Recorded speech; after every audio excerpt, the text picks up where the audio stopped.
airport. Sometimes it's important because that's what he uses to get back and forth to Washington. He'd hate to have to drive to a bigger airport, so he wants his little local airport to have air service. And the local airport, well, actually not the airport, an airline, provides service out of that airport at taxpayer expense, at subsidized expense by you, to make sure that that airport has flights that go in and out of it. Example, Ely, Nevada, and Great Lakes Airline. Oh, by the way, Great Lakes Airline, they're all over the country. You never heard of them, have you? They're not as big as Delta. They're not as big as well, I started to say Eastern. God, that shows me, putting some age on me. Eastern's not around anymore. But they're not as big as any of those airlines that you normally buy tickets on. But they get a third of the federal budget for this subsidized flying because they got little puddle jumpers all over the country. And in Ely, Utah, they have a twin-engine Beechcraft 1900, which I think the Beechcraft 1900 is also known as the King Air. Pretty nice corporate plane. Every day, the pilots fire that sucker up and head for Las Vegas. And quite a number of days, they head for Las Vegas with nobody on board but the pilots.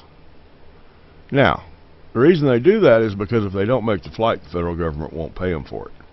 But if they do make the flight, it is a regularly scheduled flight to provide air service to Ely, Nevada. If they do fire that thing up and fly it, then the federal government pays them. Fact is, they paid them $1.8 million in federal subsidies in 2010.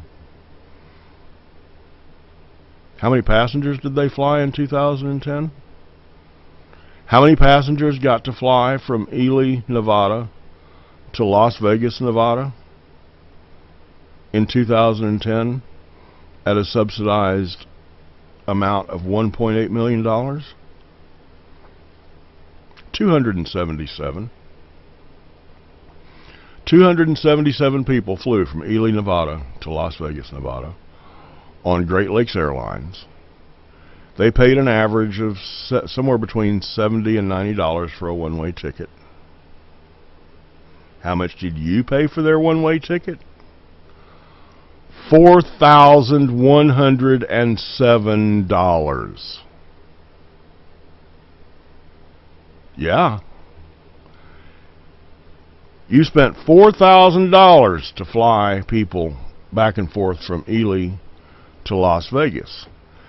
Now stop and think about this for a minute, folks. People choose to live in Ely. Nobody puts a gun to anybody's head and says, by God, you're going to live in Ely, Nevada.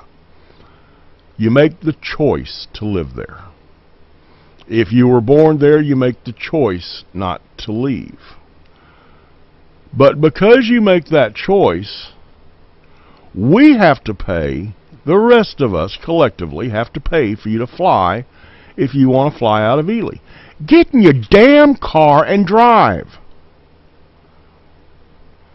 I don't know exactly what the mileage is from Ely to Las Vegas. I probably should have checked. But some of these other airports, Ely is the most dramatic example, okay? There's only 3 airports that this goes on in that the subsidy's over $1,000 a passenger, and Ely's the worst at $4,000. But there's others. Jackson, Tennessee has an airport too. Jackson, Tennessee has subsidized flights too. The subsidy in Jackson, Tennessee amounted to $244 for each of the 2,514 people who flew out of the airport last year. Planes leave Jackson empty too, because if the plane doesn't fly, there's no subsidy. So if it's scheduled that day, it flies empty. Wasted tax dollars, wasted fuel. Now, I'm not sure exactly how far people would have to drive if they skipped on Ely, Nevada, and just drove to Las Vegas. I don't know how far it is. I do know about Jackson, Tennessee. Jackson, Tennessee sits about halfway between Memphis and, what is it, Nashville or Knoxville? I never can remember which one's closest. Nashville. Sits about halfway between Memphis and Nashville. Now, it is 223 miles from Memphis to Nashville. I have driven that so many times, it's not even funny. So if Jackson's halfway in between, that means you got an airport, a major airport, in Memphis, 100 miles in one direction. You've got a major airport 100 miles in the other direction in Nashville. You've got another major airport in Chattanooga, Tennessee, which I'm going to guess would be about 120, 130 mile drive. You've got another major airport in Birmingham, Alabama, which is probably about 150 miles. And then you've got Atlanta, Hartsfield International Airport, which would probably be 250 miles if you wanted to get to an international airport. Well, what the hell's a 250-mile drive if you're fixing to go to France for 2 weeks? Good God, people. Get off your lazy butts and drive a little bit. Be glad there's a plane. But don't ask us to pay for the damn plane. You chose to live in Jackson, Tennessee. You chose to live where there wasn't air service. So pay your own way. Charter an airplane if you want to fly.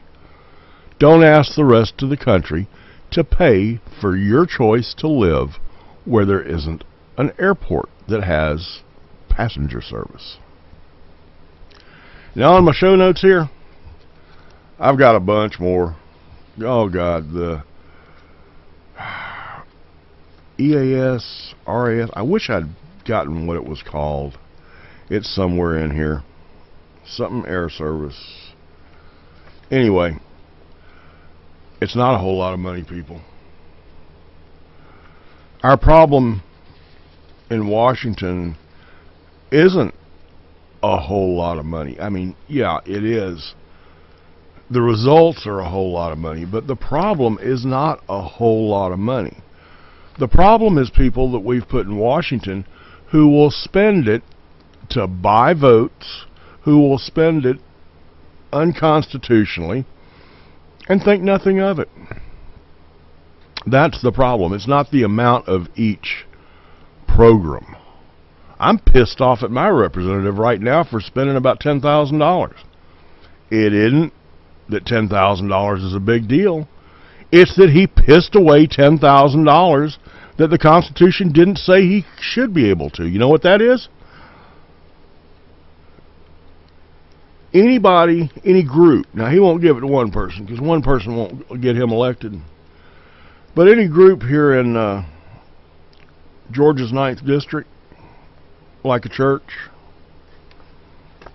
that pastor asks my representative Tom Graves for some copies of the Constitution and Bill of Rights to give out to the church members, Tom will give them. Tom will ship that church however many copies of the Constitution and Bill of Rights the church wants to pass out to their members. And I think it's a good thing that people in these churches have a copy of the Constitution and the Bill of Rights. I wish everybody had a copy of the Constitution and Bill of Rights and read the damn thing, including Tom Graves. Hey, Tom, how did those copies that you gave away get printed? Were they printed by the government printing office? How did those copies of the Bill of Rights get printed? Were they printed at taxpayer expense? You took tax money and printed copies of the Constitution and the Bill of Rights to give copies to churches to buy votes is what you were doing, you damn jackass. And I want you to tell me in the Constitution where it says that was a legitimate expenditure of federal money. You call yourself a constitutional Republican. You ran on that last time. Well, bud, What I've seen of you so far tells me that the only thing you see the Constitution good for is using it to pander to people who don't check and see what you do. That's what I think of you, Tom Graves. You wouldn't know the Constitution if it bit you in the ass. All right. Calm down, Bob. A little bit mad at my local representative, in case you can't tell. Oh, do you know Tom Graves wears cowboy boots to campaign events? And he hates them. And when he gets away from the campaign event, first thing he does is snatch those things off, and somebody asks him, well, why do you wear them if they hurt your feet so bad? He said, I gotta wear them so that the people think I'm a man of the people. Yeah, right, you dumbass. Anyway, let's get to a little bit more government stupidity. Let's lighten up a little bit. Do you know that if you try to fly through Newark Liberty Airport with a tomato and 3 cucumbers, it'll cost you $300? Yep. $100 a veggie. Organic might be good, but it's not cheap. Family was flying back from Israel, and they, not wanting that wonderful, nutritious airline food, the mother had packed some fresh veggies in her children's backpacks. You know, carry-on bags, backpacks. Had packed some fresh veggies in their backpacks for the flight. And Mom was sitting one place on the plane. It was kind of crowded, and Dad and the kids were sitting another place on the plane, and Mom forgot about the veggies, and the kids ate some of them. The kids didn't eat them all. Bottom line is, when they got to Newark, they had a tomato and 3 cucumbers left in the backpack. Oh my, that's a horrible thing. Tomato and 3 cucumbers. $300 fine for trying to import illegal stuff. Folks, I don't make this stuff up. I don't have to. But I hope and pray I piss y'all off enough that y'all start calling and writing and showing up and telling elected officials that it's time we took this country back. Remember, I've got this little thing, if you've watched my podcasts, the recorded podcasts, I've got this little thing I always tell you to tell your elected official. But before I get to that, let me remind you, commonsenseconversation.com if you missed it live. commonsenseconversation.com. The recorded show will be up by noon on Mondays, and there's other stuff on that blog too. It's not all podcasts. Blueberry.com, BLUBRRY, don't use the E's, BLUBRRY.com/coffee_club. You can see the show there. If you go to the blog, Common Sense Conversation, remember, leave comments. You'll soon be able to do call-ins when the show is live every Monday morning at 9 o'clock on uStream, and the channel is The Coffee Club. Now, back to what I was telling you. If you've watched my podcast, you know this. But if you stumbled across this on uStream and are watching it live, I always remind people, every time you come in contact with a public official, every time, if you get lucky and your senator or your representative lowers himself to talk to a person like you, or even your local officials and state officials, at the end of every conversation, no matter what you're talking to them about, doesn't matter, no matter what you're talking to them about, you end every conversation with the same admonition. You remind them of one thing. We don't work for you. You work for us. Number 2, I want you all to have a good week. And number 3, oh, that one's easy. Y'all come back now. You hear?